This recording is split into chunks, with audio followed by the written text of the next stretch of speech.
In this video, we'll discuss the concept of the Viewbox state and how the data in the state object can be used inside the template when the Viewbox is rendered. So we have over here a really simple example, and if I go here into working preview, you can see that the Viewbox right now does not have a value in its state object for the property var1, so we're emitting no value set. But here I'm going to go and execute a method of the Viewbox to set a property in the state object, and you can see now it says that the Viewbox is awesome. So there's a lot going on behind the scenes here, so let's go now into design mode and see what's going on.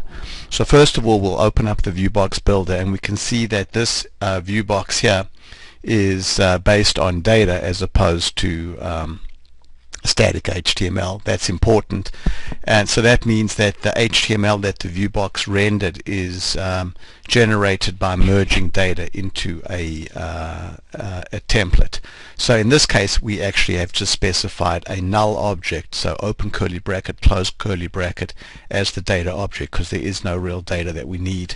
And then in the Viewbox layout over here, you can see inside our curly brackets, so there's our opening curly bracket and there's our closing curly bracket. We're referencing a special object in the Viewbox data called square bracket temp dot state, and then within that state object we're referencing var1, and then the syntax that the alpha client side library uses for missing values is pipe. So initially there is no value set in the state object, and so that's why we see no value set.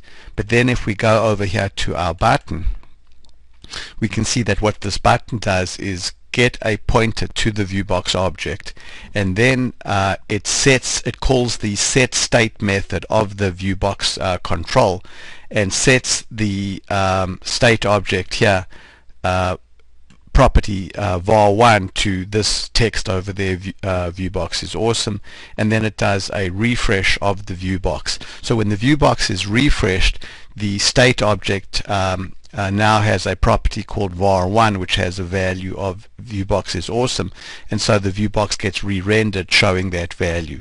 So set state is not destructive, so if I had existing data in the state object, when I call this method, the existing data wouldn't be overwritten when I add the var1 property in.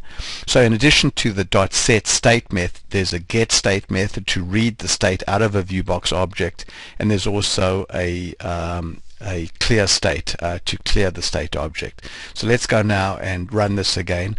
So initially the state object is undefined, or actually the state object .var1 is undefined, so therefore we see the missing value over here, and then we call the method to set the property in the state object, and so now we get this new value over here. So the ability to